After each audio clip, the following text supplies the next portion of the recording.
Dr. Sandeep Kumar is a professor, Department of Mechanical Engineering, IIT. He graduated from MNREC Allahabad and completed his post-graduation from BHU Varanasi. His field of interest is computational mechanics, and after completing his PhD from IIT Delhi in the field of composite plates and shells, he has worked in various fields of research, such as test methods, chaos theory, and weightless, etc., before joining IIT BHU. He worked in REC Kurukshetra, TICS Pilani, and AMIST Malaysia. He has completed in several research projects for DST and BARC. He has numerous publications in international journals of repute. He has authored a very popular book, Mathematical Theory of Subdivisions, Finite Elements and Winglet Methods, which was published by C.R.C. Fleck. Please put your hands together for Dr. Sandeep Kumar. को मैं यही को मैंने मुझे फिर से मौका दिया आपके सामने अपने आइडियाज अपनी सोच को रखने के लिए। तो मैं अक्सर कॉन्फ्रेंस करता रहता हूँ और कुछ कुछ जो मेरे दिमाग में आता है वो मैं सोचता हूँ। मैं हिंदी में बोलने की कोशिश कर रहा हूँ क्योंकि कई जगह हमने संस्कृत की शब्द यूज किए। तो अगर आपको मैथ नहीं समझ आती तो अच्छी समझ आ जाएगी, और अगर मैं कहीं गलती में हूँ तो आप इसको करेक्ट कर सकते हैं।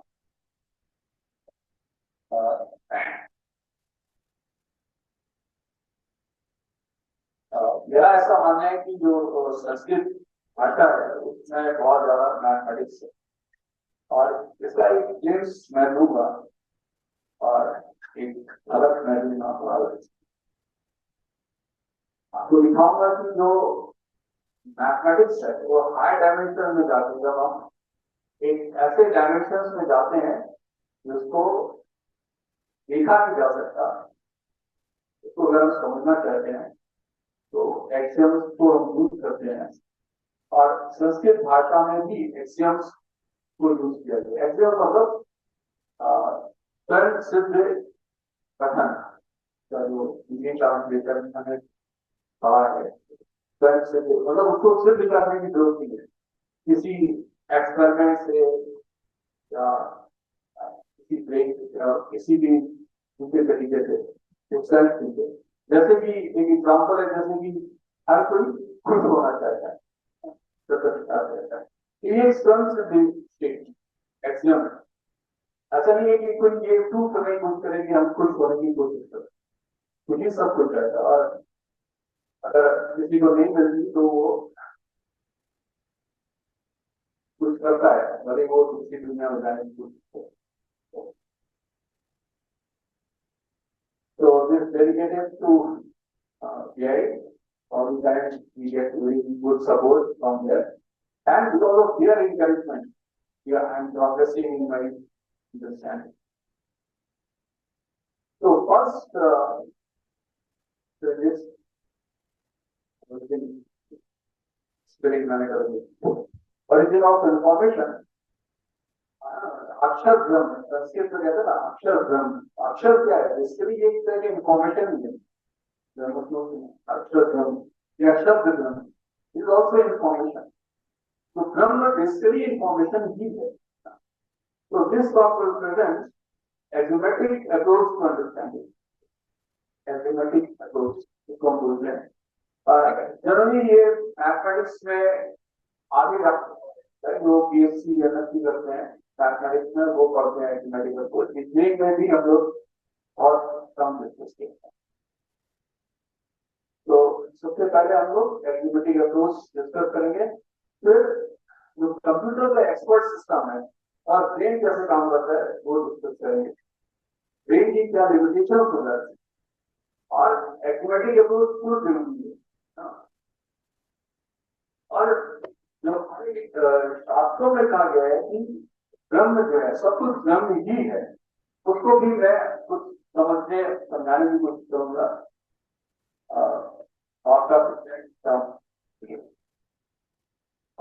फाइनली जो हम कॉन्शियसनेस को मॉडल कर रहे हैं, मैथमेटिक्स में मॉडलिंग बहुत जरूरी है, उसको हम स्पेक्ट्रल टेंसर से मॉडलिंग करेंगे। तो पहले शब्द है माँ, और अगर आप देखिए माँ शब्द है वो कई जगह यूज होता है। एक तो यूजुअल सेंस में, उसके बाद धरती माँ या गौ माँ और गंगा माँ, या तो ये जो माँ शब्द है ना, इसलिए ये मदर से रिलेट नहीं करता, ये स्पेस को बताता है कि ये एक स्पेस है और जिसका ये प्रॉपर्टी को सेटिस्फाई होगी, जिसका ये गुण है, गुण धर्म है जो कहते हैं, उसको माँ कहेंगे। माँ का मतलब मदर नहीं है, माँ का मतलब किसी में धर्म है, गुण धर्म से वो एक्सियम को, फंडामेंटल जो गुण धर्म है वो एक्सियम को, तो किसी में अगर ये गुण धर्म है तो उसको हम मान। संस्कृत में ऐसे बहुत सारे शब्द हैं जो मैं देख पा रहा हूँ, उसमें वो किसी पर्टिकुलर चीज को इंडिकेट नहीं करते, वो एक स्पेस को रिप्रेजेंट करते। हमारी जो पूरी मैथमेटिक्स है वो स्पेस बेस्ड है। अगर मैथमेटिक्स की लॉजिक किसी चीज पर अगर लग रही है तो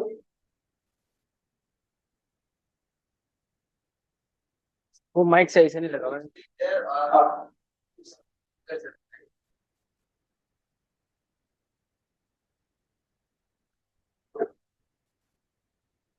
तो दूसरा टॉपिक इससे क्या है, ट्रांसमिट ले लेना, ट्रांसमिट।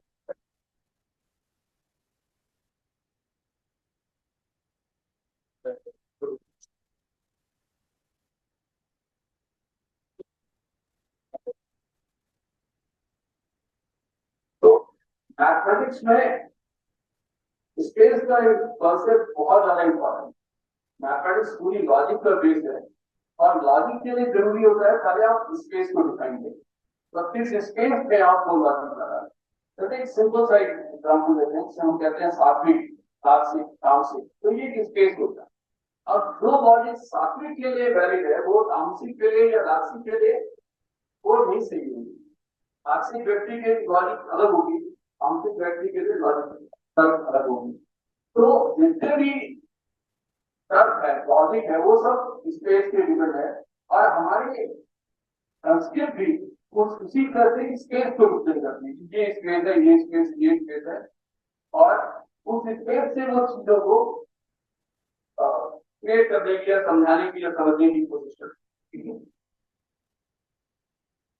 सबसे पहले एक्चुअली हम थोड़ा ब्रेन को एनालाइज करेंगे, क्योंकि अगर हम ब्रेन को एनालाइज नहीं करते ना, तो जो सबसे बड़ी प्रॉब्लम होती है ब्रेन है, जो मैं मानता हूँ, जब मैं ऑब्जर्व कर रहा हूँ कि हमारे दिमाग में कुछ भी जंग भर दिया गया तो उसी को हम कोरिलेट करने की कोशिश करते हैं, और हमारी जिंदगी, यानी कि अगर हम जो बोल रहे हैं वो जंग है, उसी को हम कोरिलेट कर रहे हैं, तो हम उसको रिजेक्ट कर देंगे।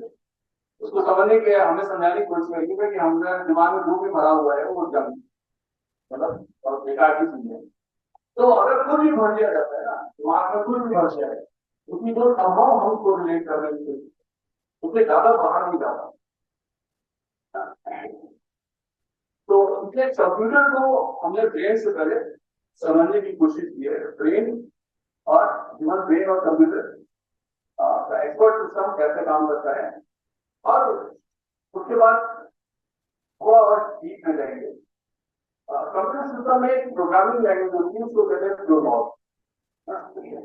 और ये एक्सपर्ट सिस्टम प्रोग्रामिंग लैंग्वेज है। इसकी फंक्शनिंग जो है ब्रेन की फंक्शनिंग से बहुत ज्यादा मिलती है। तो बहुत सारी चीजें करते हैं, हमने कुछ 4-5 जैसे automatic problem solving and natural language understanding, robot planning, machine learning, बहुत सारी चीजें करते हैं, जिसमें हमने कुछ सीखी। अब ये किसी को प्रोग्रामिंग लैंग्वेज आती है तो उससे क्या है डिफरेंट होती है, ये बताने की कोशिश की है।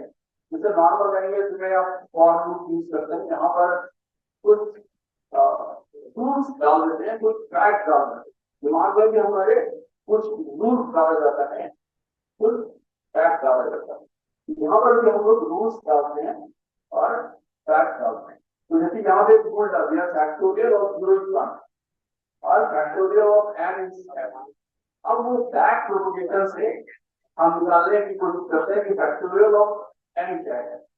हमने कहा फैक्टोरियल ऑफ n हमें निकालना है, हमने एज्यूम करके f, तो उसके बाद हमने बैक प्रोपोगेशन की एक रूल बना दिया और n का निकालना है जो पहले n - 1 का मालूम होना चाहिए, n - 1 का मालूम होना चाहिए, तो n - 2 का मालूम होना चाहिए और अल्टीमेटली करते करते 0 का मालूम होना चाहिए। 0 का मालूम है तो उसके बाद 0 से लेकर के फिर हम ये हर बार n से मल्टीप्लाई करते जाते हैं और फैक्टोरियल आ जाता है। तो रेंज भी कुछ ऐसे ही करता है, जो इंफॉर्मेशन होती है उससे इसी तरह से कोरिलेट करता है बैक प्रोपोगेशन को। इसीलिए डॉक्टर्स की फील्ड में एक्सपर्ट सिस्टम यूज होता है, उसमें आपने डाल दिया सिम्टम्स डाल दिया और उससे पूछा गया कि अगर ये सिम्टम्स है तो उसमें क्या डिजीज हो सकती है। जैसे हमने ये लिखा हुआ है कहीं से कॉपी करके हेपेटाइटिस सी हो सकता है, हेपेटाइटिस सी हो सकता है, ए हो सकता है, जो भी। अब अगर हम ध्यान से देखें तो हम लोग जो कुछ भी कर रहे हैं ना दिमाग में, वो कुछ रूल्स और फैक्ट्स को ही दिमाग में डाल रहे हैं, उससे ज्यादा कुछ नहीं कर रहे हैं। जैसे अगर हम कहते हैं कि ए आर रहमान को म्यूजिक आती है, तो इसका मतलब क्या होगा कि ए आर रहमान म्यूजिक के रूल्स को समझते हैं। हम लोग उसको पसंद कर सकते हैं, म्यूजिक अच्छी है नहीं अच्छी है ये कह सकते हैं, लेकिन उसको समझ नहीं सकते क्योंकि हम उसके रूल्स नहीं मानते। जो समझ सकते हैं वो म्यूजिशियन जो उसके प्रॉपर रूल्स को समझते हैं। या अगर हम कहते हैं कि ये लड़का मैथमेटिक्स में बहुत है, इसका मतलब क्या हुआ कि मैथमेटिक्स के रूल्स को बहुत अच्छे से जानते, वो अप्लाई कर पाता है। या कोई भी ऐसी चीजें हिस्ट्री लेती है तो हिस्ट्री में भी प्रोफेसर रूल्स को बहुत अच्छे से समझते हैं कि ये चीजें घटी, लेकिन उससे ज्यादा इंपॉर्टेंट चीज है कि उसके रूल्स को समझे। साइकोलॉजी में चीजें तो सभी जगह क्या हो रहा है कि आपने रूल्स और फैक्ट्स को अपने दिमाग में डाला हुआ है।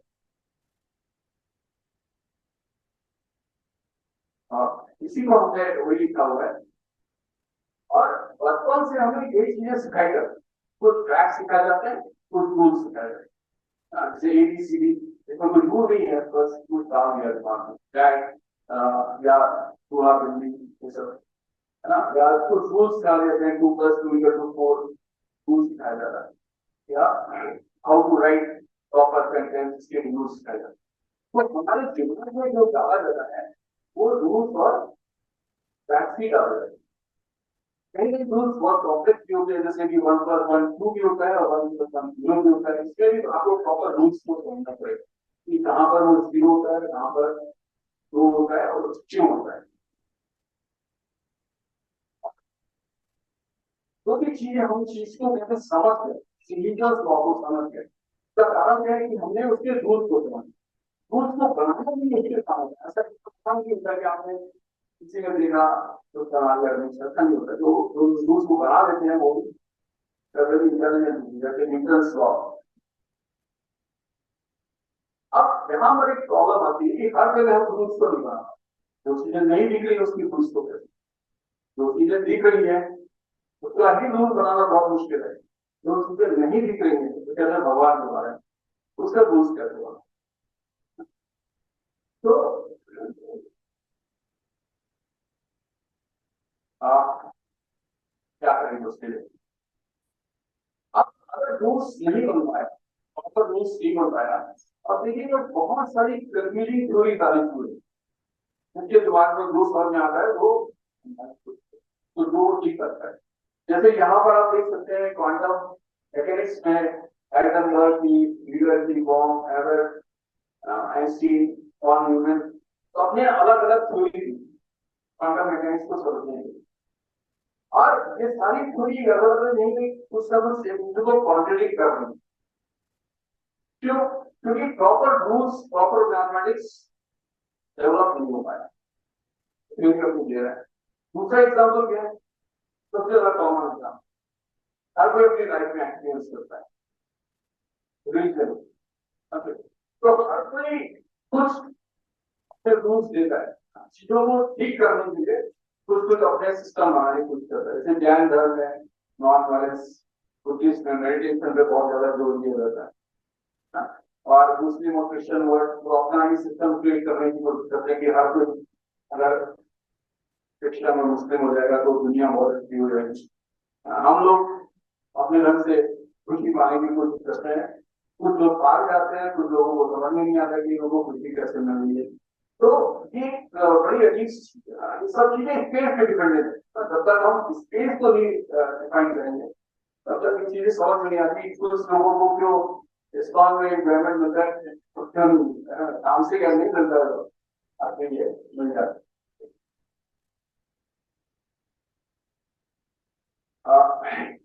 यहाँ पर ये प्रोफेसर अब्दुल सलाम उन्होंने कहा कि अगर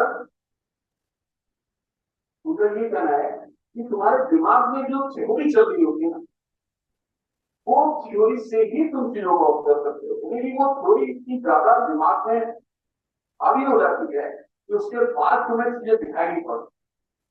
जैसे एक हिंदू को कुछ ज्यादा चीजें समझ नहीं आएंगी तो मुस्लिम अपने आप से समझेंगे, क्योंकि उसके दिमाग में एक थ्योरी चल रही है, वो ज्यादा समझ नहीं पाएगा। मुस्लिम अपने ढंग से चीजों को समझने की कोशिश करेंगे, हिंदू अपने ढंग से समझने की कोशिश। तो इतना थ्योरी होती ना, वो अपने ऑब्जर्वेशन को भी गवर्न कर, आपके दिमाग में क्या चल रहा है उसको भी गवर्न कर। जो आप देख रहे हैं वो आपके दिमाग में चल रही थ्योरी पर ही डिपेंड करता है। तो इसका सोल्यूशन क्या है? इसका सोल्यूशन ये है कि हम एक ऐसे स्पेस को क्रिएट करें, एक्सियम बेस्ड, जिसमें कोई कॉन्फ्लिक्ट नहीं है। एक्सियम बेस्ड स्पेस में कोई कॉन्फ्लिक्ट होने का कोई चांस नहीं है। अगर कोई है, जैसे मैथमेटिक्स में क्या है कि अगर मैथमेटिक्स टीचर समझा रहा है और आप यही हम पूछे एग्री नहीं करते सर गलत हो, तो टीचर कहेगा तुम पार करो क्लास, क्योंकि वो गलत प्रूफ होती है, उसमें कुछ कॉन्फ्लिक्ट होने का कोई चांस। तो जो बेस्ट अप्रोच है वो क्या है कि हम लोग एक्सियम यूज करें। तो इंटेलिजेंट लोग इसी सिस्टम को बनाने के लिए इंटेलिजेंट लोगों का होना बहुत जरूरी है। एवरेज माइंड ज्यादा कुछ करने तो हमारे को फॉलो कर पाता है, और वो आदमी वो भी नहीं कर पाता है। तो बेस्ट अप्रोच क्या है, हम एक्सियम को यूज करें, उससे एक स्पेस क्रिएट करें और उसके बाद लॉजिक कर सकते हैं। ये एक अप्रोच, दूसरा कोई अप्रोच। और हमारी संस्कृत भाषा भी कुछ उसी तरह से कि कहीं ना कहीं वो प्रॉपर्टी को लेकर एक्सियम्स क्रिएट कर रही है, स्पेस क्रिएट कर रही है, उसके बाद लॉजिक क्रिएट कर रही है। अभी यहाँ पर रोजर पेड्रोस का एक कोट है, उन्होंने 3 डिफरेंट वर्ड्स को, 3 डिफरेंट वर्ड्स डिवाइड करके डिवाइड किया हुआ है। Conscious, perception, physical word, mathematical word. तो अगर ये 3 अलग अलग चीजें हैं, उन्होंने कहा कि ये तीनों चीजें एक ही हो जाती है। ये तीनों चीजें जो है कॉन्शियस और फिजिकल वर्ड जो हम देख रहे हैं हमारे आसपास, हमारा इस और जो मैथमेटिक्स इसकी बात करेंगे, ये तीनों चीजें एक हो जाती है। लेकिन पेड्रोस ने ये नहीं बताया ये कैसे एक होगी। तो मेरी जो नेक्स्ट स्लाइड है वो बताने की कोशिश करेगी कि ये तीनों चीजें एक ही हैं और ब्रह्म का ही प्रोजेक्शन। तो यहाँ पर मैं इसको ऐसा समझाता हूँ कि कोई ब्रह्म है, उसका एक प्रोजेक्शन आप समझिए। प्रोजेक्शन का मतलब है कि कोई चीज है, उसको आप सिंप्लीफाइड फॉर्म में करके उसको समझने की कोशिश कर रहे हैं। जैसे ये कमरा है, उसका सिंप्लीफिकेशन क्या है कि वो मैं आपसे कुछ लेगा तो आज तो थोड़ी आ जाए। तो प्रोजेक्शन मतलब कि उसका एक पार्ट आप देख रहे हैं, दूसरा पार्ट या बाकी पार्ट्स को हटा रहे हैं। जैसे हम मिरर में, शीशे में अपना चेहरा देखते हैं, तो वो मेरा चेहरा जो है प्रोजेक्शन होता है। तो एक चीज को हम देख लेते हैं, अपना देख लेते हैं, बहुत सारी चीजें इस बात पाते हैं कि हम कितने बेवकूफ हैं या जो समझदार हैं या खुश है या दुखी है, तो नहीं समझ पाते। तो प्रोजेक्शन का मतलब होता है कि कुछ चीजें आप समझ पाए। तो ड्रम को हमने अलग अलग फ्रिक्शंस में समझने की कोशिश, और ये आपस में एक दूसरे से रिलेटेड है। तो पहला प्रोजेक्शन क्या कहते हैं, मैथमेटिकल मॉडल, मैथमेटिक्स ड्रम का एक प्रोजेक्शन। सिर्फ मैथमेटिक्स कंप्लीट नहीं है, ड्रम कंप्लीट ड्रम नहीं है। मैथमेटिक्स जो है वैसा नहीं कि मैथमेटिक्स आप समझ गए तो ड्रम को समझ गए, ऐसा नहीं, लेकिन उसकी कुछ चीजों को बहुत अच्छे से समझ सकते हैं। तो मैथमेटिक्स उसका एक प्रोजेक्ट। उसके बाद आप उसके ऊपर जाइएगा तो साइंटिफिक लॉज, जैसे कि थर्मोडायनामिक्स लॉ, ये भी ड्रम का एक प्रोजेक्ट। हीट ऊष्मा जो है वो गर्म ताप से कम ताप में जाती है, तो ये थर्मोडायनामिक्स लॉ।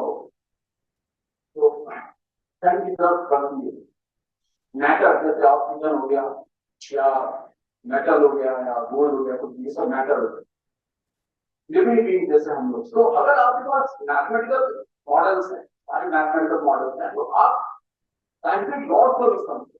आप सोचिए आप थर्मोडायनामिक्स के लॉज को समझिएगा या न्यूटन के लॉज को समझिएगा, तो ऐसा पॉसिबल नहीं है।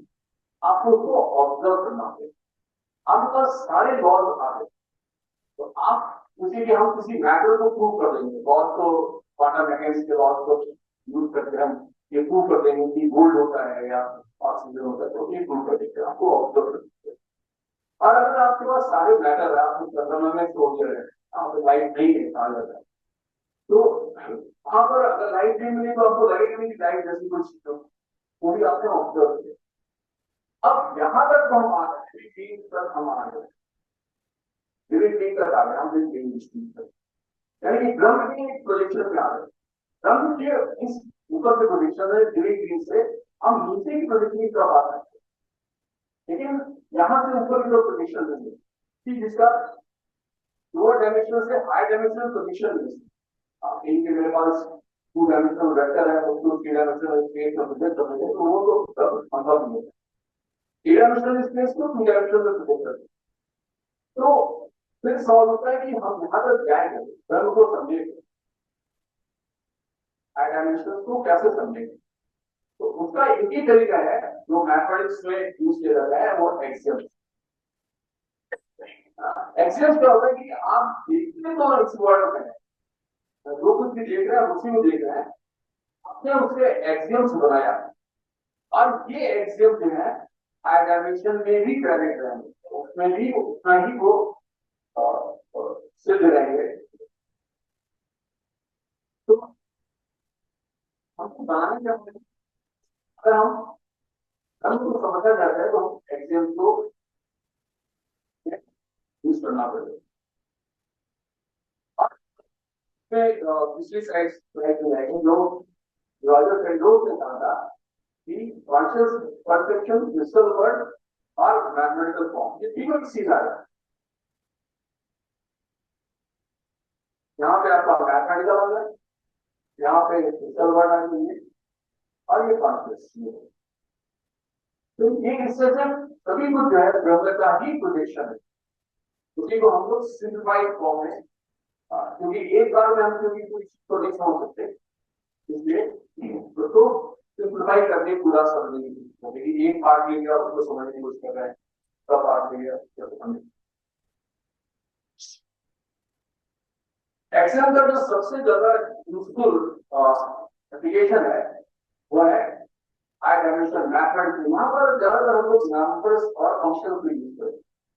नॉर्म, और अगर आप किसी चीज को किसी डेप्थ लंबाई नापना चाहें तो आपके पास स्केल भी आपने नाप दिया, मैथमेटिक्स से भी थोड़ा सा कर सकते हैं। लेकिन अगर आप हाई डायमेंशन में जाकर के आप लेंथ नापना चाहें तो कैसे नापें, आपके पास स्केल जैसी कोई चीज नहीं, आपको एक मैथमेटिकल कॉन्सेप्ट लगाना पड़ेगा। तो यहाँ पर जो एक्सियम्स बनाया गया है वो ये 2-3 4 एक्सियम्स हैं, ये 4 एक्सियम्स हैं। तो इस 4 एक्सियम से आपने एक स्पेस के लिए नॉर्म स्पेस, नॉर्म को डिफाइन कर दिया। अब इसमें हम लेंथ जैसा कॉन्सेप्ट है उसको नाप सकते हैं, लंबाई नापना है जिसको। इसी तरह से अगर आपको एंगल नापना है, कोण नापना है, तो आप 3 डायमेंशनल स्पेस है ना, आप उसको नाप सकते हैं फोन, लेकिन जब हाई डायमेंशन में जाइएगा तो उसका फोन नापने का कोई इंस्ट्रूमेंट नहीं है। तो आप बोलिए कि मैं कोई इंस्ट्रूमेंट बना दूंगा इसे नाप सकते, वो नहीं नाप सकते, आपको एक मैथमेटिकल कॉन्सेप्ट बनाना पड़ेगा। तो एक्सियम से आपने एंगल नापने का कॉन्सेप्ट बनाया, इनर जिसको कहते हैं इनर प्रोडक्ट स्पेस। तो ये हिल्बर्ट स्पेस कॉन्सेप्ट आ गया। हिल्बर्ट स्पेस मतलब आप थ्री डायमेंशनल यूक्लिडियन स्पेस को तो देख सकते हैं, फील कर सकते हैं, हाई डायमेंशनल को आप कैसे फील कर सकते हैं। तो उसमें जो जो लॉजिक होगी वो तो उसमें वैलिड होगी, वो हिल्बर्ट स्पेस में जो लॉजिक वैलिड है वो यूक्लिडियन स्पेस में भी वैलिड होगी। हाई डायमेंशन से कोई प्रॉब्लम नहीं, हाई डायमेंशन से लोअर डायमेंशन में आना बहुत आसान है, लोअर डायमेंशन से हाई डायमेंशन में आना बहुत मुश्किल है। तो हिल्बर्ट स्पेस का भी कॉन्सेप्ट आ गया इस एक्सियम से। अब ज्यादातर जगह हम लोग मैथमेटिकल मॉडलिंग करते हैं, जैसे ये मॉडल है कि एमआईटी का प्रोसेस का है और तो हमने अपने एमटेक के थीसिस में यूज करा।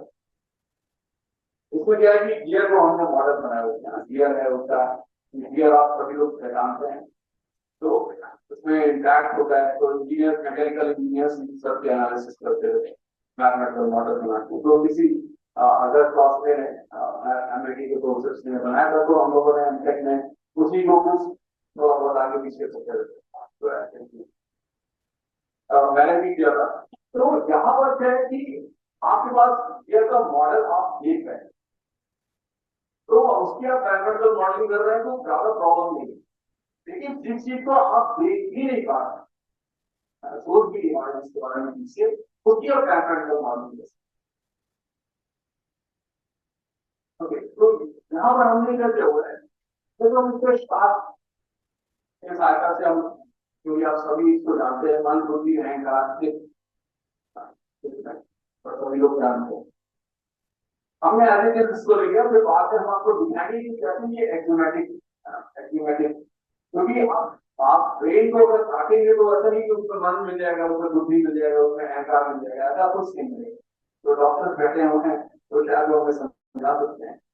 तो यहाँ पर हमने क्या किया, वो एक्यूमेटिक अप्रोच है, मन बुद्धि अहंकार को कुछ प्राप्त किया है। लेकिन मेरा जो समझ है ना, जो अकादम शास्त्र को समझ नहीं पाए, तो शास्त्र को इंटरप्रेट करने के लिए लोग अलग अलग नाते रहते हैं। तो हम, मेरा दोस्त रहता है कि थोड़ा मैथमेटिकल अप्रोच शास्त्र को समझने में तो अलग कर सकते। तो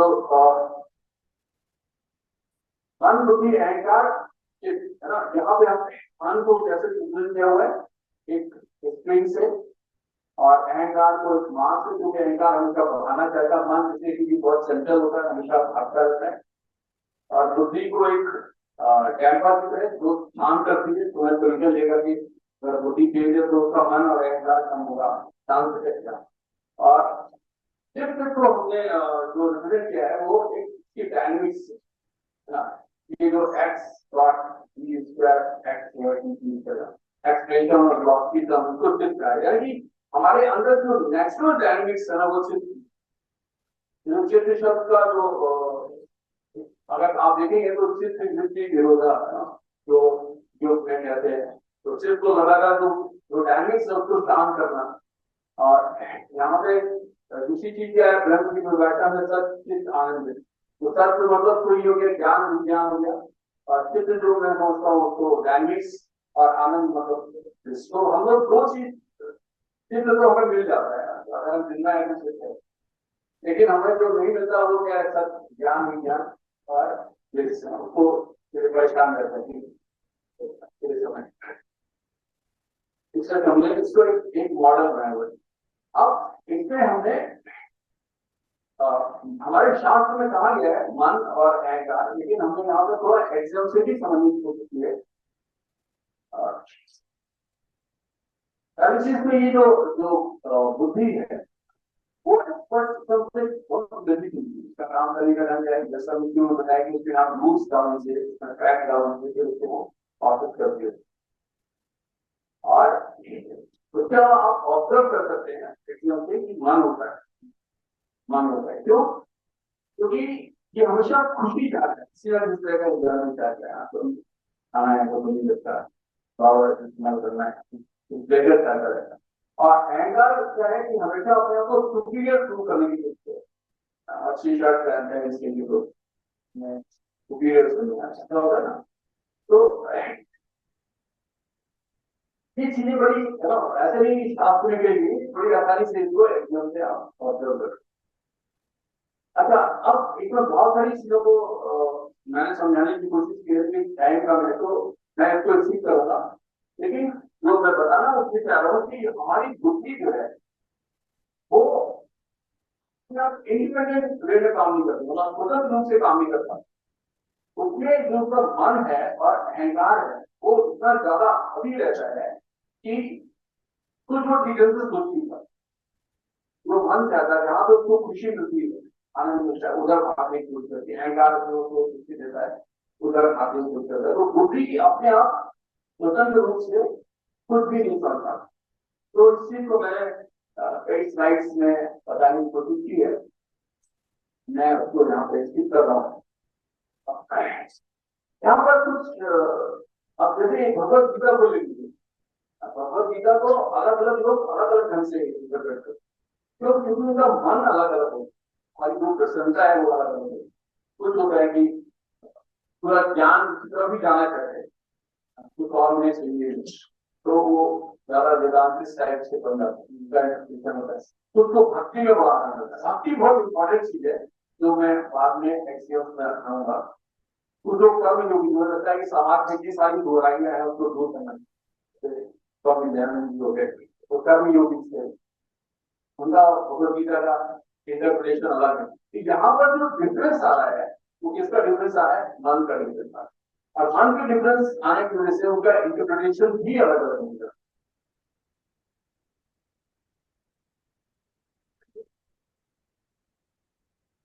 तो वही प्रश्न आ जाता है, सर मन इतना ज्यादा बुद्धि को प्रभावित करता है तो हम किसी चीज को ठीक ढंग से समझ कर सकते हैं। तो उसका जो एक ही तरीका है वो क्या है? हम एक्सियम बेस्ड लॉजिक को निकल सकते हैं। इसके अलावा कोई मुझे दूसरा तरीका समझ नहीं। अच्छा, इसमें एक छोटा सा एग्जाम्पल दिया हुआ है। जैसे अगर किसी का मन बहुत ज्यादा डोमिनेट कर रहा है तो ये बात का साथ तो वो क्या करेगा?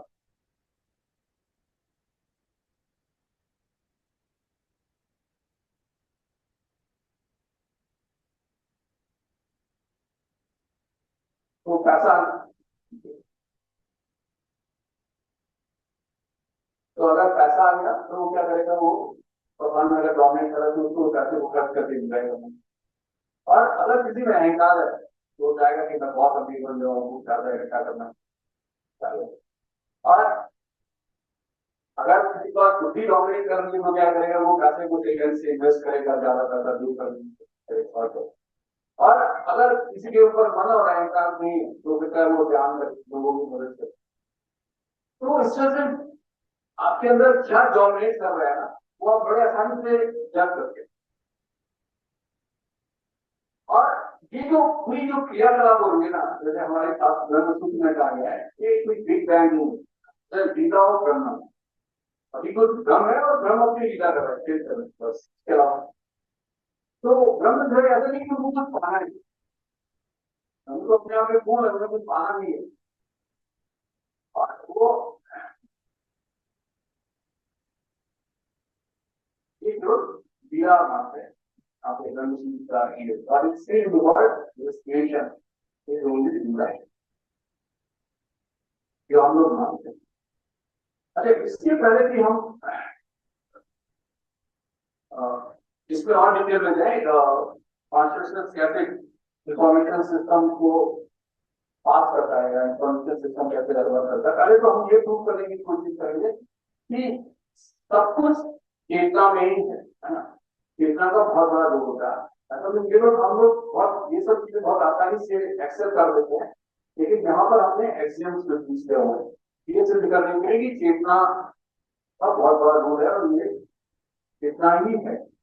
तो पहले हमने प्रूव किया है कि चेतना क्या है और उसके बाद हायर और लोअर कॉन्शियसनेस क्या है, हायर और लोअर चेतना क्या है। अब यहाँ पे एक छोटा सा और एक्सपेरिमेंट है। जनरली क्या होता है कि सुना होगा कि इंट्रोपी हमेशा किसी चीज की बढ़ती है, मतलब डिसऑर्डर जैसे होता है किसी सिस्टम में रख दीजिए तो ये लर्निंग चीज है। लेकिन मुझे कहीं कहीं जो चीजें मुझे ऑर्डर में सी आने लगती, तो जो ऑर्डर में आती है ना, हमें इंट्रोपी घटती है, वो सब चेतना की वजह से।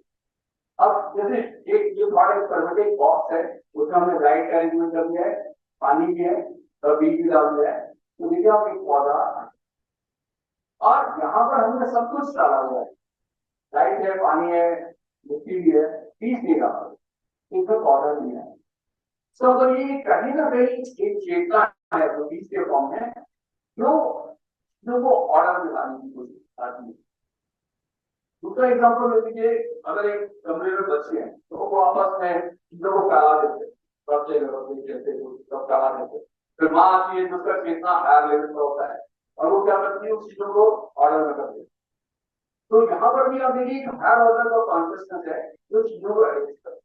और हमारे भगवदगीता में भी कहा गया है यहाँ पर भी कहते हैं कि हम एवरेज औसत दिमाग के लोग होते हैं ना, वो समझते हैं, तो इसलिए हमें जरूरी होता है कि एक हायर कॉन्शियसनेस, हायर चेतना आए और हमें कुछ समझाए तो हमें समझे। तो ये सभी चीजें ये दिखाती है कि जहां पर भी कोई एक अच्छा ऑर्डर आ रहा है वहां पर उसका कारण क्या है, चेतना, एक हायर लेवल की चेतना। अगर एक ही लेवल की चेतना रहेगी तो वहां पर डिसऑर्डर बढ़ता रहेगा, लेकिन अगर एक हायर लेवल की चेतना वहां पर आ गई तो उसका ऑर्डर बढ़ेगा और वो चीजें बहुत व्यवस्थित होनी चाहिए। तो अब हमने यहाँ पर थोड़ा सा मैंने अपना कॉन्सेप्ट यूज किया है, जो मेरी समझ थी कि ब्रह्म जो है ये एक्चुअली शंकराचार्य का कॉन्सेप्ट है, मेरा नहीं है, लेकिन उसी को मैंने अपने ढंग से इंटरप्रेट करने की कोशिश की। जिस प्रकार एक घट में और अगर जल है तो सूर्य उसमें प्रतिबिंबित होता है, उसी तरह से जो पूरा सिस्टम है, जो हमारा सिस्टम है, वो क्या है, एक कॉन्शियसनेस, एक घट टाइप की चीज है, और उसमें ब्रह्म जो प्रोजेक्ट होता है वो चित्त आती है, उनकी चेतना तो तरह का वाइब्रेशन आता है, यहाँ तरंग आती है, वो प्रोजेक्शन है, वो उसी टाइप का प्रोजेक्शन है। तो यहाँ पर मैंने उसी चीज को मैंने कोशिश की है, और ये जो पूरा चीज बन रहा है वो कैसे बन रहा है ये भी हमें कुछ समझाने की कोशिश की एग्जाम्पल देती है।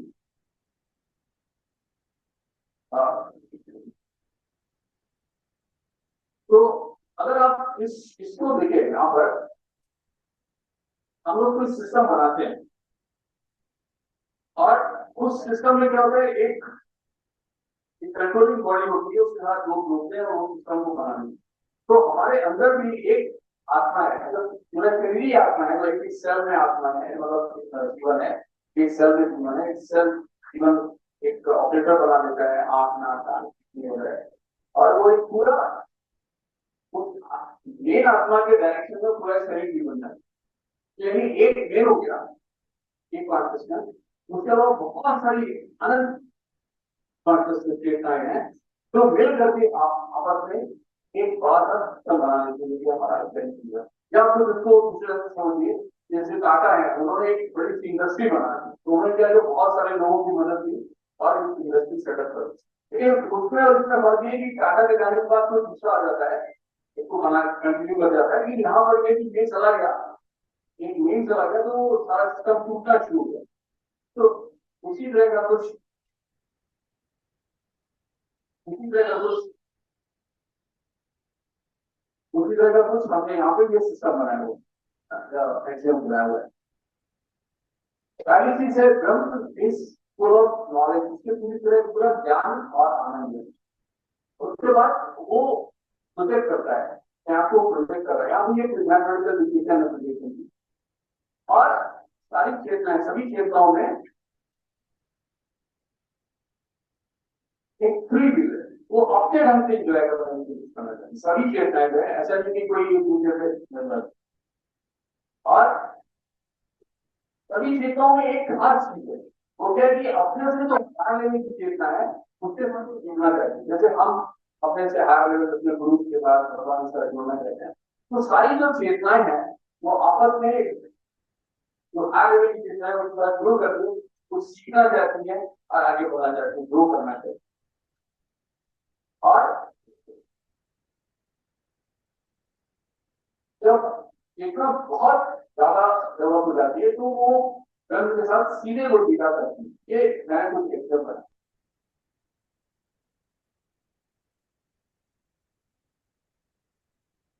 और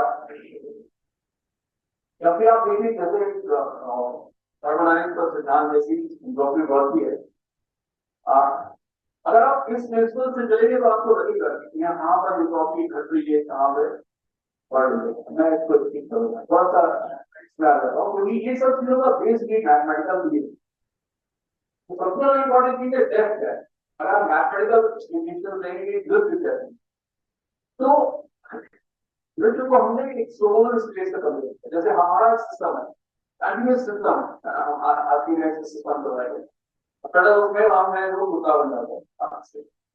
तो वास्तव में यहाँ पे कंटिन्यूटी है में, मैं अगर दूसरे फॉर्म में चला गया तो एक कंटिन्यूटी है, लेकिन जो कंटिन्यूटी हमें दिखनी चाहिए सिल्वर स्पेस में या यूनिट स्पेस में, वो कंटिन्यूटी इस दूसरे स्पेस में, उसको हम हिल्बर्ट स्पेस कहते हैं। मैथमेटिकल क्या है कि कंटिन्यूटी तो है, लेकिन ये कंटिन्यूटी हमारी जो ह्यूमन स्पेस है ना उसमें नहीं, वो किसी दूसरे स्पेस। और ये बड़ी आसानी से आप पाई जो कंटिन्यूटी यहाँ पे जो आ रही है, क्यों मतलब मैं मेरा मेरी स्पेस वो पाई में आप शिफ्ट कर देते हो, भगवान में शिफ्ट कर देते हो, यानी कि यहाँ पर जो कंटिन्यूटी मेरी मिस हो रही है, मैं गुप्तन करा कर वो कंटिन्यूटी कहीं भगवान उसको कैरी फॉरवर्ड करा देते, ठीक है, तो कर देता हूँ। तो वो कंटिन्यूटी आपको जब सोलोन स्पेस में आते हो उसको कहते हैं डी कंटिन्यूटी। ये डी कंटिन्यूटी मैथमेटिक्स में, और ये सोलोन स्पेस में क्यों जो आ रहा है, एक जो लोग मैथमेटिक्स जानते हैं मतलब जो वो कारण करना चाहते हैं, तो क्यों ये फंक्शन नहीं है, जिस फंक्शन ये बहुत सारे फंक्शन, क्योंकि हमारे अंदर इच्छाएं बहुत ज्यादा है और कोई एक चेतना उस इच्छा को पूरा नहीं है। तो क्या हमारे पास बहुत सारी चेतनाएं जुड़ चुकी है, ठीक है, हमारी बहुत सारी इच्छाएं हैं, तो ये हम लोग स्टेट में वी फॉर्म का सोल्यूशन बहुत सारी चेतनाएं जुड़ करती उस इच्छाओं को पूरी करता है। ये मैथमेटिक्स में बड़ा अच्छा एक्सप्लेन हो जाता है मैथमेटिक्स। लेकिन जब हमारी इच्छाएं अगर प्रॉपर होगी तो फिर हमें ये स्पेस की जरूरत नहीं होती, और हम क्लासिकल स्पेस जैसे ब्रह्मलोक वगैरह होता है ना, सीएम जिसको कहते हैं, उसमें हम जाते हैं। हमारी इच्छाओं का ही खेल है, ये सारी जो कुछ भी खेल है ना वो सिर्फ हमारी इच्छाओं, ये हमारी बातों में है, और मैथमेटिक्स में भी ये चीजें हमें देखने को बड़ी आसान से मिली, बहुत इंटरेस्टिंग है। इसमें हम जो फंक्शन है उसको हम कैसे रिप्रेजेंट कर रहे हैं, हम कह रहे हैं कि एक स्पेक्ट्रल टेंसर से करें, ऐसे कह रहे हैं कि ये पूर्ण क्रम है, सब कुछ पूर्ण है और ये पूर्ण क्रम है, इसको लिखा हुआ है वास्तव में। तो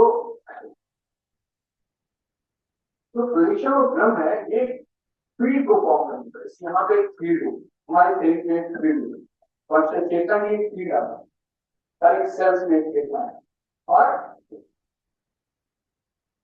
ये जो बेसिक चेतना है उसको हम रिप्रेजेंट कर रहे हैं स्पेक्ट्रल टेंसर।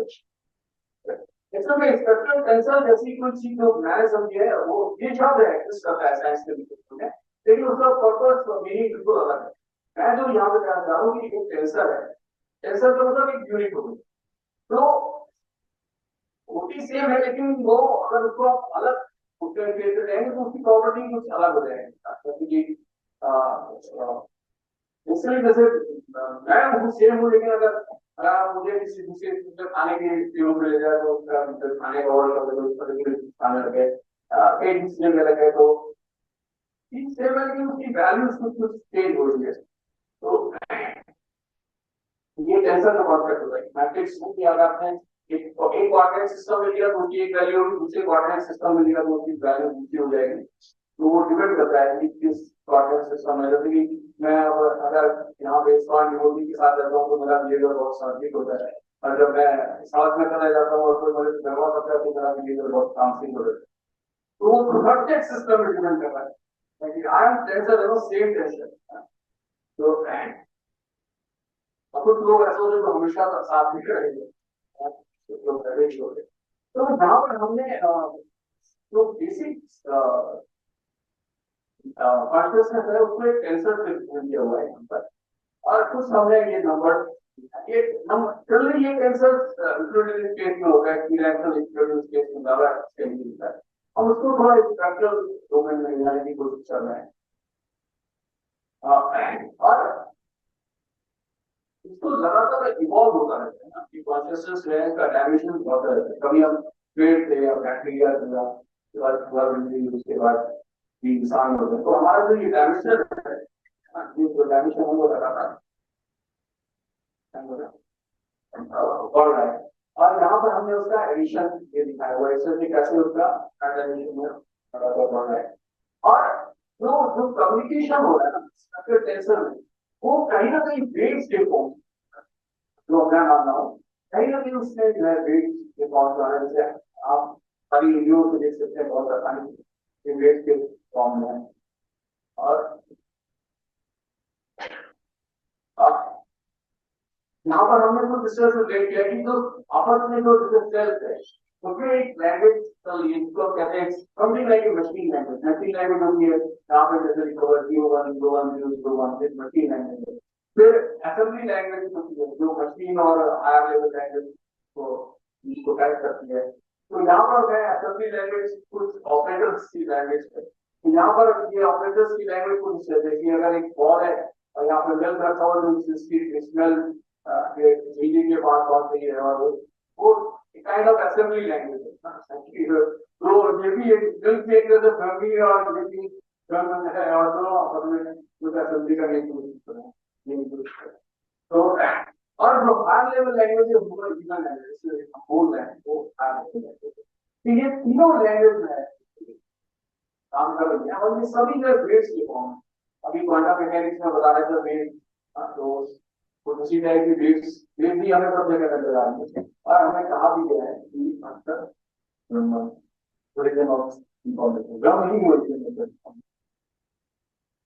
और यहाँ पर एक और क्वेश्चन आता है कि जब हम सब कुछ फ्रीक्वेंसी डोमेन में ले जाएंगे तो स्पेस और टाइम का क्या होना रहेगा। तो स्पेस और टाइम को बहुत आसानी से रिप्रेजेंट कर देते हैं फ्रीक्वेंसी डोमेन में, मैथमेटिकल प्रोसेसिंग वगैरह करते हैं, तो उनके लिए बड़ी कॉमन सिचुएशन है कि आप ऐसा नहीं कि आप फ्रीक्वेंसी डोमेन पे रहेंगे तो आपको स्पेस और टाइम का कॉन्सेप्ट क्या हो जाएगा, वो आप एक दूसरे से कन्वर्ट कर सकते हैं। और ये स्पेस और टाइम आता क्यों है, तो ये मेरा मानना है कि क्योंकि हमारी आइडेंटिटी है, हम लोकलाइज हो जाते हैं, हमारे मन और अहंकार की वजह से हम लोकलाइज हो जाते हैं और इंडिविजुअल में माया में आ जाते हैं, नॉलेज में आ जाते हैं। हमारी जो शुद्ध ज्ञान है और शुद्ध ज्ञान है वो गायब हो जाता है, इसीलिए हम लोग लोकलाइज हो करते हैं स्पेस और टाइम में आते हैं। अदरवाइज ब्रह्मन में स्पेस और टाइम का कोई महत्व नहीं है, ऐसा मेरा समझ है। और अंत में दो बात ये गाय अथातो विषय को समझने की कोशिश करें, प्रमित है। Thank you.